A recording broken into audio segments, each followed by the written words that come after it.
সন্দেশখালীতে দলের রাশ ধরতে তৎপর জ্যোতিপ্রিয় মল্লিক। জেল মুক্তি হয়ে দলে সক্রিয় প্রাক্তন খাদ্যমন্ত্রী।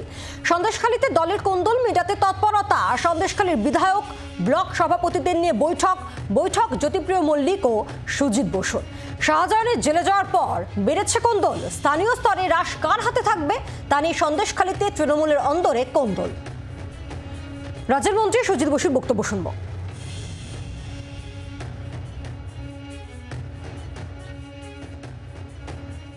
বিধানসভা জিতবো আমরা, কোনো চিন্তা নেই। অত ঝামেলার মধ্যে সন্দেশখালীকে তো আপনারা জানেন যেভাবে সন্দেশখালীকে দেখানো হয়েছিল, অনেকে অনেক কথা বলেছিল বসিরহাটে ঘিরে। বসিরহাটে আমরা 3,31,000 ভোটে জিতেছি, তারপরেও হারোয়ার উপনির্বাচনে আমরা 1,31,000 ভোটে জিতেছি। তা মানুষ প্রমাণ করে দেবে মানুষ মমতা ব্যানার্জির সাথে আছে, উন্নয়নের সাথে আছে। পাল্টা কটাক্ষ বিজেপি রাজ্য সভাপতি সুকান্ত মজুমদারের, শুনব। সন্দেশখালী একসময় জ্যোতিপ্রিয় বাবুর এলাকা ছিল, সেখানে তিনি যেতেন, নৌকা বিহার করতেন এবং সেই নৌকা বিহারে আরও বিভিন্ন ধরনের মনোরঞ্জনের ব্যবস্থা থাকতো বলে আমরা মহিলাদের মুখে শুনেছি, যে সমস্ত মহিলারা প্রতিবাদ জানিয়েছিলেন।